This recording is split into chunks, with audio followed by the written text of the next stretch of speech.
ಖಂಡಿತವಾಗಿ ಅಣ್ಣ, physically fit ಆಗಬೇಕು ಅಂದರೆ ನಾವು ಮೆಂಟಲಿ ಫಿಟ್ ಆಗಿರ್ಬೇಕು ಫಸ್ಟು. ಪಾಯಿಂಟ್. ಈಗ ಏನೋ ಒಂದು ಕೆಲಸ ಮಾಡ್ತೀವಿ ಅಂತ ಅಂದರೆ ಇಲ್ಲಿ ಕರೆಕ್ಟ್ ಆಗಬೇಕು. ಸೊ ಇಲ್ಲಿಂದ ಅದು ಇಲ್ಲಿ ಬರುತ್ತೆ. ಸೊ ಇಲ್ಲಿ ಏನು ಬರುತ್ತೋ ಅದೇ ಕಂಪ್ಲೀಟ್ ಬಾಡಿಗೆ ಸ್ಪ್ರೆಡ್ ಆಗತ್ತೆ.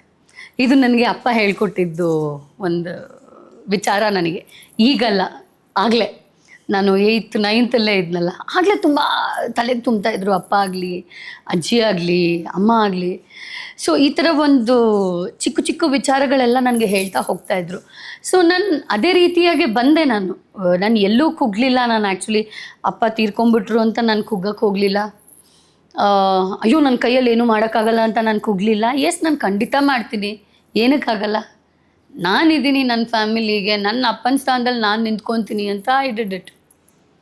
ಅದು ಎಲ್ಲಿಂದ ಮಾಡಿದೆ ಅಂದರೆ ಫಸ್ಟು ಇಲ್ಲಿ ಪ್ರಿಪೇರ್ ಆದೆ. ನಾನು ಇಲ್ಲಿ ಪ್ರಿಪೇರ್ ಆಗಿ ಇಲ್ಲಿ ಗಟ್ಟಿ ಮಾಡಿಕೊಂಡೆ. ಇಲ್ಲಿ ಗಟ್ಟಿ ಆದಮೇಲೆ ನಾನು ನಡಿಲಿಕ್ಕೆ ಸಾಧ್ಯ ಆಗಿತ್ತು. ಟೆಲ್ಮಿ, ಇವಾಗ ಮನೆಯಲ್ಲಿ ಕನ್ನಡಿ ಮುಂದೆ ನಿಂತಾಗ ಹಳೇ ವಿದ್ಯಾ ನಿಮ್ಮೆದುರಿಗೆ ನೀವು ನೆನಪಿಸ್ಕೊಂಡಾಗ ಏನು ಮಾತಾಡ್ತೀರಿ, ಏನು ಅನ್ಕೋತೀರಿ?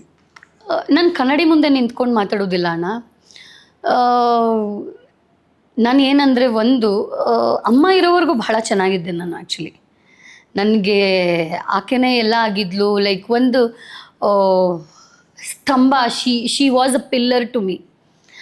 ನಾನು ಏನಂದರೆ, ಐ ವಾಸ್ ಕಂಪ್ಲೀಟ್ಲಿ ಡಿಪೆಂಡಬಲ್. ಅವ್ರ ಮೇಲೆ ತುಂಬ ಡಿಪೆಂಡ್ ಆಗಿಬಿಟ್ಟಿದ್ದೆ ನಾನು. ಶಿ ವಾಸ್ ಜಸ್ಟ್ 57, 56 ಅಣ್ಣ, ಅಷ್ಟೇ. 57, 58 ಅಷ್ಟೇ ತೀರ್ಕೊಳ್ಳುವಾಗ. ಯಾರಿಗೆ ಗೊತ್ತಿರುತ್ತೆ ಇವತ್ತಿರೋ ಮನುಷ್ಯ ನಾಳೆ ಇರೋದಿಲ್ಲ ಅಂತ. ಸೊ ಅದು ಏಕ್ದಮ್ ನನಗೆ ಆ ಒಂದು ಕಂಬ ಕುಸಿದು ಬಿದ್ದಾಗ ಆಗಿದ್ದ ಆ ಒಂದು ಆಘಾತ, ನೋವಲ್ಲ ಅದು, ಆಘಾತ ಇದೆಯಲ್ಲ. ಈಗ ಒಂದು ದೊಡ್ಡ ಲಾರಿ ಬಂದು ಒಬ್ಬ ಚಿಕ್ಕ ಸೈಕಲಲ್ಲಿ ಹೋಗೋನಿಗೆ ಬಂದು ಗುದ್ದುತ್ತೆ ನೋಡಿ ಲಾರಿ. ಆ ಸೈಕಲಲ್ಲಿರೋನು ಸೈಕಲ್ಲು ಅಪ್ಪಚ್ಚಿಯಾಗಿ, ಅವನು ಅಪ್ಪಚ್ಚಿಯಾಗಿ, ಅವನು ನೆಲಸಮ ಆಗ್ತಾನಲ್ಲ, ಆ ಒಂದು ಪರಿಸ್ಥಿತಿ ಆಗಿತ್ತು ನನ್ನ ಒಂದು ಸ್ಥಿತಿ. ಬಿಕಾಸ್ ತಮ್ಮ ಇದ್ದಾನೆ, ಅವನ ಲೈಫ್ ನೋಡ್ಬೇಕು ನಾನು. ಅಜ್ಜಿ ಇದ್ದಾರೆ. ಫಸ್ಟ್ ಅಮ್ಮನೇ ತೀರ್ಕೊಂಡಿದ್ದು. ಅಜ್ಜಿ ವಾಸ್ 85 years. ತಮ್ಮ ಇನ್ನೂ ಆಗ ತಲೆ ಎತ್ಕೋತಾ ಇದ್ದ ಅವನ ಕೆಲಸದಲ್ಲಿ. ಆಯಿತು, ದಟ್ಸ್ ಓಕೆ, ಹಿಂಗೋ life has to go on. I should accept the reality. ನಿಜಾಂಶ ಒಪ್ಕೋಬೇಕು. ದೇವ್ರು ಕೊಟ್ಟಿರುವಂಥ ಈ ಒಂದು ಇದನ್ನು ನಾನು ಎಕ್ಸೆಪ್ಟ್ ಮಾಡ್ಕೋಬೇಕು ಅಂತ ಮುಂದೆ ಹೋದೆ. ಅಲ್ಲಿಂದ 1.5 ತಿಂಗಳಿಗೆ, ಸೆಪ್ಟೆಂಬರ್ 13th ಅಮ್ಮ ತೀರ್ಕೊಂಡಿದ್ದು. ಅಲ್ಲಿಂದ 1.5 ತಿಂಗಳಿಗೆ ಕರೆಕ್ಟಾಗಿ ತಮ್ಮ ಸೀರಿಯಸ್ ಆದ. So doctor, I still have to say thanks to Manjunath ಸ್ವರೂಪಣ್ಣ ಅಂತ ಹೇಳ್ಬಿಟ್ಟು. ಹೀ ಈಸ್ ನಂಬರ್ 1 ಅನಸ್ಥೆಷಿಸ್ಟ್ ಬ್ಯಾಂಗ್ಳೂರಿಗೇನೆ. ಸೊ ನಾನು ನಿಮಗೆ ಪಿಕ್ಕು ಕೊಡ್ತೀನಿ, ಬೇಕಾದರೆ you can even display his picture. He will be really happy to see that. ನಾನು ಅಣ್ಣನಿಗೆ ನಿಜವಾಗ್ಲೂ ನನ್ನ ಕೋಟಿ ಸಾಷ್ಟಾಂಗ ನಮಸ್ಕಾರ ಮಾಡಿದ್ರು ಸಾಲದಿಲ್ಲ. ಜಸ್ಟ್ ಒಂದು ಕಾಲ್ ಮಾಡಿದೆ, ಅಣ್ಣ ಹಿಂಗಾಗ್ಬಿಟ್ಟಿದೆ ಸಂತು ಪರಿಸ್ಥಿತಿ, ಏನು ಮಾಡೋದು ಗೊತ್ತಾಗ್ತಾಯಿಲ್ಲ, ಏನು ಬೇಡ ಬಾ ಹಾಸ್ಪಿಟ್ಲಿಗೆ ಡೈರೆಕ್ಟಾಗಿ. ಐ ವಾಸ್ ಲೈಕ್ ಕಂಪ್ಲೀಟ್ಲಿ ಎಂಟಿ. ಅವಾಗಷ್ಟೇ ಅಮ್ಮಂದು 1 ವರ್ಷದ 1 ತಿಂಗಳದ ಕಾರ್ಯ ಮುಗಿಸಿದ್ದೀವಿ. 13ನೇ ದಿನದ ಎಂಟಿ ಅಂದರೆ ಇನ್ ಟರ್ಮ್ಸ್ ಆಫ್ ಫಿನಾನ್ಷಿಯಲಿ ಇರ್ಬೋದು, ಮೈಂಡ್ ಇರ್ಬೋದು, ಮನಸ್ಸಿರ್ಬೋದು, ಎಲ್ಲ.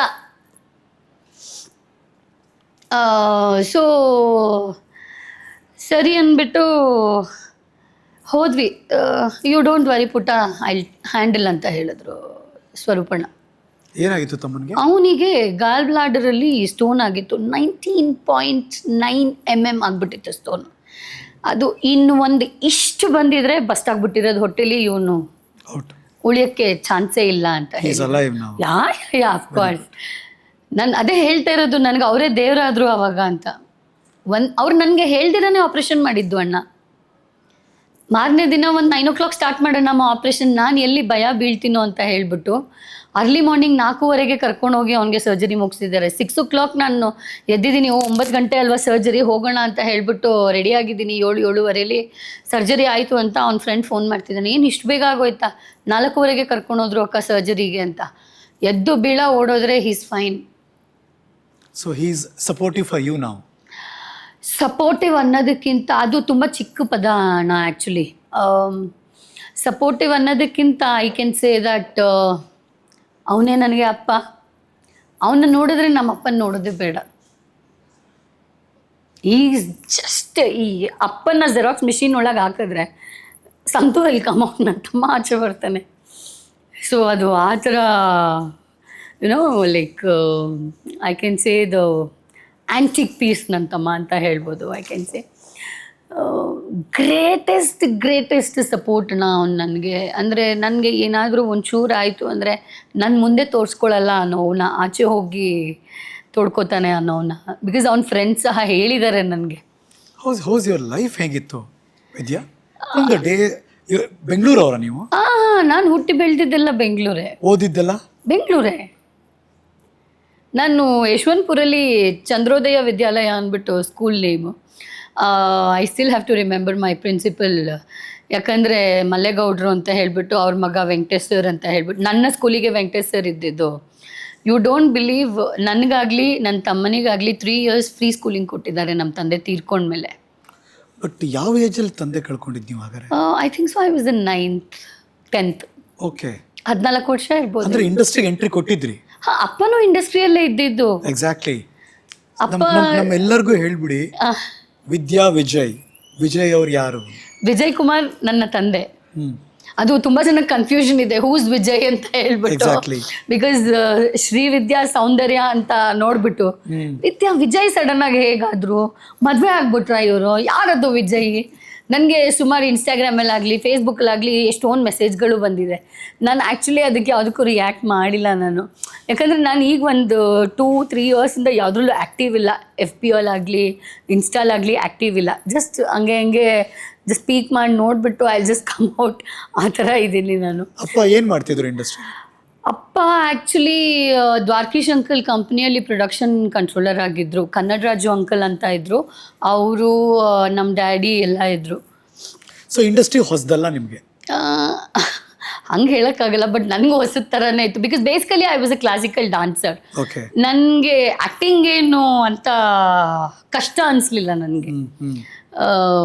ಮೇಜರ್ ಕಷ್ಟ ಏನು ಅನಿಸ್ಲಿಲ್ಲ. But I took it in a cool way. ಯಾವುದು ಫಸ್ಟ್ ಪ್ರಾಜೆಕ್ಟ್? ಯಾವುದು?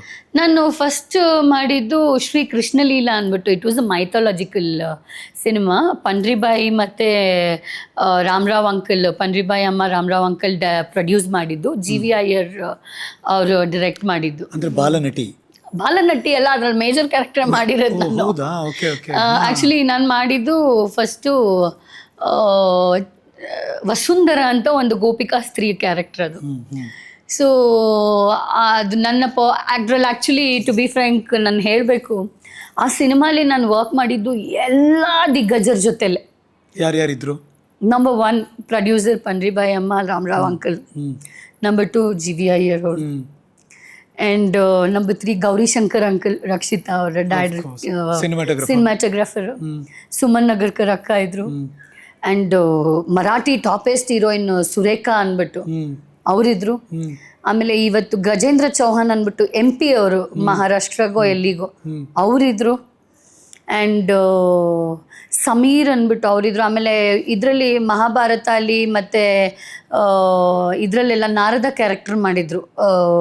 ಅವರು ನಾರದ ಕ್ಯಾರೆಕ್ಟರ್ ಅವರೇ ಮಾಡಿದ್ದಿದ್ರಲ್ಲಿ. ಎಂಟ್ರಿ ಚೆನ್ನಾಗಿತ್ತು ಹಂಗಾರೆ, ಬೂಮ್ ಆಗಿತ್ತು. ಅಲ್ಲಿ ಟೆಲ್ ಯು ಅಲ್ಲ ಅಣ್ಣ, ನಾನು ಒಬ್ಳೆ ಚಿಕ್ಕವಳಿದ್ದಿದ್ದು. ಆಮೇಲೆ ಕೃಷ್ಣನ್ ಕ್ಯಾರೆಕ್ಟರ್ ಮಾಡಿದ್ದ ಹುಡುಗಿ ಬಂದು she is a topest Malayalam actress actually today, Neeraja ಅಂತ ಹೇಳ್ಬಿಟ್ಟು. ಸೊ ಅವ್ರ ತಂದೆ ಯಾವಾಗಲೂ ನನಗೆ ನಿಜವಾಗ್ಲೂ ಅವ್ರ ತಂದೆ ನೋಡಿದ್ರೆ ನಮ್ಮಪ್ಪನೇ ನೆನಪಾಗ್ತಾರೆ ಯಾವಾಗ್ಲೂ. ಅಷ್ಟು ಸಪೋರ್ಟಿವ್ ಫಾದರ್ ಅವ್ರ ತಂದೆ ಅವಳಿಗೆ. ಇವತ್ತು she is a toppest actor and she is married also. ಈಗ ಯಾವುದೋ ಒಂದು ದೊಡ್ಡ ಬೈಕ್ ರೈಡರ್ನ ಯಾರನ್ನೋ ಮದುವೆ ಆಗಿದ್ದಾಳೆ. ನಾನು ರೀಸೆಂಟಾಗಿ ಅವಳ ಪ್ರೊಫೈಲ್ ನೋಡಿದೆ, but I could not connect. ಅದು ಕಮ್ಯುನಿಕೇಷನ್ ಹೇಗೆ ಮಾಡೋದು ನಂಗೆ ಗೊತ್ತಾಗಲಿಲ್ಲ. ಬಟ್ ಡೆಫಿನೆಟ್ಲಿ ಶಿ ವಾಸ್ ಆಕೆನ ಬಿಟ್ಟರೆ ಮೋಸ್ಟ್ಲಿ ಆ ಒಂದು ಪಾತ್ರಕ್ಕೆ ಯಾರೂ ಸೂಟಬಲ್ಲೇ ಇರಲಿಲ್ಲ ಅನ್ಸುತ್ತೆ. ಹೇಗಿತ್ತು ಫಸ್ಟ್ ನಿಮ್ಮನ್ನು ಅಕ್ಸೆಪ್ಟ್ ಮಾಡ್ಕೊಂಡಿದ್ದ ರೀತಿ ಹೇಗಿತ್ತು? You remember? ಅಣ್ಣ ಡೆಫಿನೆಟ್ಲಿ ನಾನು ಫಸ್ಟ್ ಶಾಟ್ ಮಾಡಿದ್ದೆ ಸುಮನ್ ನಗರ್ಕರ್ ಅಕ್ಕ ಜೊತೆಲಿ, ಆಮೇಲೆ ಆ ಗಜೇಂದ್ರ ಚೌಹಾನ್ ಸರ್ ಜೊತೆ. ಸಿನಿಮಾ ರಿಲೀಸ್ ಆದಾಗ ಅದು ಆ್ಯಕ್ಚುಲಿ ರಿಲೀಸ್ಗಿಂತ ಆ್ಯಕ್ಚುಲಿ ಇಸ್ಕಾನ್ ಅವ್ರು ಪರ್ಚೇಸ್ ಮಾಡಿದ್ರು ಅನ್ಸುತ್ತೆ. ಅದು ಉದಯ TVಯಲ್ಲಿ ಇವಾಗಲೂ ಕೃಷ್ಣ ಜನ್ಮಾಷ್ಟಮಿಗೆ ಬರುತ್ತೆ ಸಿನಿಮಾ. ಸೊ ಭಾಳ ಚೆನ್ನಾಗಿದೆ. ಆಮೇಲೆ ಥಿಯೇಟ್ರಿಕಲ್ ರಿಲೀಸ್ ಆಗಲಿಲ್ವಾ? ಐ ಡೋಂಟ್ ಥಿಂಕ್ ಸೊ ಅಣ್ಣ. ಓಕೆ. ಸೊ ತುಂಬ ಚೆನ್ನಾಗಿತ್ತು. ಆಮೇಲೆ ನಾನು ಮತ್ತಿನ್ನೊಂದು ಪಾತ್ರ ಮಾಡಿದೆ ಅದರಲ್ಲಿ, ಲಕ್ಷ್ಮಿ ಪಾತ್ರ ಮಾಡಿದೆ. 2-3 ಪಾತ್ರ ಮಾಡಿದ್ದೀರಿ ಒಂದೇ ಸಿನಿಮಾದಲ್ಲಿ? ಹೌದು. ಆಮೇಲೆ ಚಂಪಾ ಅಂತ ಒಂದು ಗೋಪಿಕಾಶ್ರೀ ಕ್ಯಾರೆಕ್ಟರ್ ಮಾಡಿಸಿದ್ರು ನನಗೆ. ಸೊ ಅದು ಡೆಬ್ಯೂ ನಿಮ್ದು? ಡೆಬ್ಯೂ ಅಲ್ಲೇ ತ್ರಿಬಲ್ ಕ್ಯಾರೆಕ್ಟರ್, ಡಬಲ್ ತ್ರಿಬಲ್ ಎಲ್ಲ ಬೋನಸ್ ನನಗೆ. ಏನು ಆ ವಯಸ್ಸಿಗೆ ಏನು ತಲೆಯಲ್ಲಿ ಏನು ಓಡ್ತಾ ಇತ್ತು? ಏನೂ ಇಲ್ಲ ನನಗೆ. ನನ್ನ ಸ್ಕೂಲಿಂದ ಹೋಗ್ತಾ ಇದ್ದೆ, ನಾನು ಹಾಫ್ ಡೇ ವರ್ಕ್ ಮಾಡ್ತಾ ಇದ್ದೆ. 1 o'clock ಲಂಚ್ ಬ್ರೇಕ್. ನಮ್ಮ ಡ್ಯಾಡಿ 1:30, 1:45 ಲೊಕೇಶನ್ಗೆ ಕರ್ಕೊಂಡು ಹೋಗೋರು, ಮಾಡಿಸ್ತಾ ಇದ್ರು. ಒಂದೊಂದ್ಸತಿ ಮಮ್ಮಿ, ಒಂದೊಂದ್ಸತಿ ಡ್ಯಾಡಿ ಬಂದರೆ ನಮ್ಮ ಡ್ಯಾಡಿ ಕಾರಲ್ಲೇ ಕರ್ಕೊಂಡು ಹೋಗ್ತಾ ಇದ್ರು. ಇಲ್ಲ ಅಂದರೆ ಕಾರ್ ಕಳ್ಸೋರು. Production Rajkumar sir, Jitendra uncle ಅಂತ ಇದ್ರು, ಅವ್ರು ಗಾಡಿ ಕಳ್ಸೋರು. ಅಮ್ಮನ ಕರ್ಕೊಂಡು ಹೋಗ್ತಾ ಇದ್ದೆ, ಇಲ್ಲ ಅಜ್ಜಿ ಬರೋರು. ಸೊ ಅದು ಆಕ್ಟ್ ಮಾಡಿ ಬರೋದು ಅಷ್ಟೇ. ಬರ್ತಾ ಇದೆ. ಅಲ್ಲೋಗಿ ಫ್ರೀ ಇದ್ದಾಗ ಕುಂಟೆ ಬಿಲ್ಲೆ ಆಡು, ಗೋಲಿ ಆಡು, ಬರೀ ಇಂಥದ್ದೇ ಮಾಡಿದ್ ನಾನು. ಇಷ್ಟವಾಗಿರೋ ತಿಂಡಿ ಮಕ್ಕಳಿಗೆ ಏನು ಕೊಡಬೇಕು ಕೊಡ್ತಾರೆ?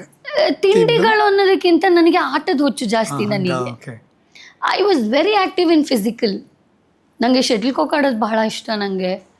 ಆ್ಯಂಡ್ ನಾನು 8th ಸ್ಟ್ಯಾಂಡರ್ಡ್ ಮಾತ್ರ MLA ಸ್ಕೂಲಲ್ಲಿ ಓದಿದೆ ಮಲ್ಲೇಶ್ವರಮಲ್ಲಿ. ಆ್ಯಂಡ್ ನಾನು ಸ್ಟೇಟ್ ಲೆವೆಲ್ವರೆಗೂ ಹೋದೆ ವಾಲಿಬಾಲಲ್ಲಿ. ಸೊ ಅದು ಯಾವುದೋ ಬೇರೆ ಸ್ಟೇಟ್ಗೆ ಕಳಿಸ್ಬೇಕು ಅಂತ ಹೇಳಿದಾಗ ನಮ್ಮ ಡ್ಯಾಡಿ ಕಳಿಸಲ್ಲ ಅಂದ್ಬಿಟ್ರು. ಅವಾಗ ಅಪ್ಪ ಹೇಗೆ ಅಂದರೆ, ಅದೇ ನಮ್ಮಮ್ಮ ರೇಗ್ಸೋರು, ಏನು ಬಾಳೆಹಣ್ಣು ಗುಡಾಣದಲ್ಲಿ ಹುಟ್ಟಿದಾಳು ನೋಡು ನಿನ್ನ ಮಗಳು, ಎಲ್ಲೂ ಬಿಡ್ಬೇಡ ನೀನು ಅಂತ ಮಮ್ಮಿ ಬೈಯೋರು ಡ್ಯಾಡಿಗೆ. ನನ್ನ ಮಗಳು ಹಂಗೇನೆ ಅಂತ ಹೇಳೋರು ಡ್ಯಾಡಿ. ಪ್ಯಾಂಪರ್ಡ್ ಕಿಡ್ ನೀವು? ಅಯ್ಯೋ ಪ್ಯಾಂಪರ್ಡ್ ನೆಕ್ಸ್ಟ್. ಈಗ ತಮ್ಮಂಗೂ ಅಷ್ಟೇ, ನಾನು ಹಂಗೇನೆ. ತಮ್ಮನೂ ಅಷ್ಟೇ ಪ್ಯಾಂಪರ್ ಮಾಡ್ತಾನೆ ನನಗೆ. ಅಪ್ಪ ಹೆಂಗೆ ಪ್ಯಾಂಪರ್ ಮಾಡ್ತಿದ್ರು ಹಾಗೇನೆ. ಬಟ್ ಅವ್ನು ತೋರಿಸ್ಕೊಳ್ಳಲ್ಲ. ಅವನು ತುಂಬ ಪ್ರೀತಿ ಆದರೆ ಪ್ಯಾಂಪರ್ ಮಾಡ್ತಾನೆ. ಅದರ್ವೈಸ್ ಊಟ ಮಾಡೆ, ತಿಂಡಿ ತಿನ್ನೆ, ಕುಡಿಯೇ